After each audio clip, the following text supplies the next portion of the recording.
السلام علیکم ورحمۃ اللہ وبرکاتہ۔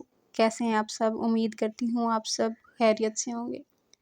زندگی ایک خوبصورت سفر ہے، ایک ایسا حسین سفر ہے، مگر یہ ہمیشہ خوشیوں سے بھری نہیں ہوتی۔ ہر انسان اپنی زندگی میں مشکلات اور آزمائشوں کا سامنا کرتا ہے۔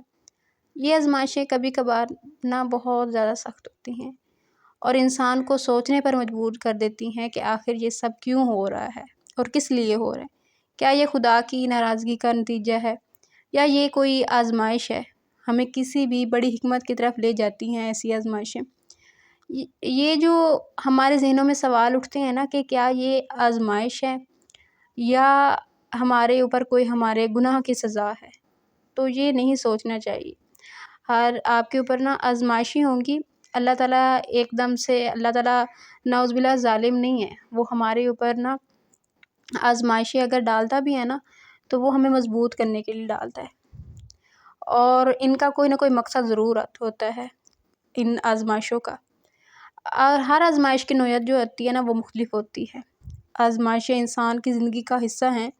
کبھی کبھی ہم بیماریوں سے گزرتے ہیں، کبھی مالی مشکلات کا سامنا ہوتا ہے ہمیں، اور کبھی ذاتی رشتوں میں بھی مسائل آ جاتے ہیں۔ لیکن یہ تمام آزمائشیں کسی نہ کسی شکل میں ہمارے ایمان اور صبر کا بھی امتحان ہوتی ہیں۔ قرآن اور احادیث میں بھی مختلف مقامات پر ان آزمائشوں کا ذکر ہے، جو انسان کو مضبوط اور بہتر بنانے کے لیے ہوتے ہیں۔ ان آزمائشوں کا جو مقصد ہوتا ہے وہ قرآن مجید میں اللہ تعالیٰ نے ارشاد فرمایا ہے کہ سورہ بقرہ میں کہ اور ہم تمہیں ضرور آزمائیں گے، کچھ خوف، بھوک، مالوں اور جانوں کے نقصان سے، اور صبر کرنے والوں کو خوشخبری دے دو۔ یعنی کہ اللہ تعالیٰ نے واضح فرمایا ہے کہ آزمائشوں کا مقصد انسان کے ایمان کو مضبوط کرتا ہے۔ اللہ تعالیٰ اپنے بندوں کو مختلف طریقوں سے آزماتا ہے تاکہ ان کی صبر، شکر اور ایمان کا امتحان لیا جائے۔ دیکھیں صبر ایک عظیم صفت ہے جو آزمائشوں میں ہمارے لیے ڈھال کا کام کرتی ہے۔ حضرت ایوب علیہ السلام کی زندگی ایک مثال ہے ہمارے لیے، جنہوں نے طویل عرصے بیماری، مشکلات کے باوجود بھی کوئی شکایت نہیں کی اور اللہ کے حکم پر صبر کیا، اپنی زبان سے کوئی شکوہ ادا نہیں کیا۔ اللہ نے ان کے صبر کے بدلے میں انہیں دگنی نعمتوں سے نوازا۔ یہ ہمیں سکھاتا ہے کہ آزمائشیں وقتی ہوتی ہیں، لیکن ان میں صبر اور اللہ پر بھروسہ ہی ہمیں کامیابی کی راہ دکھاتا ہے۔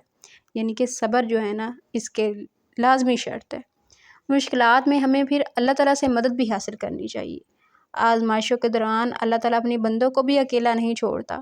جب انسان اللہ سے مدد مانگتا ہے تو وہ اس کی دعائیں سنتا ہے اور مشکلات کو آسانی میں بدل دیتا ہے۔ قرآن مجید میں اللہ تعالیٰ نے فرمایا ہے کہ بے شک مشکل کے ساتھ آسانی ہے۔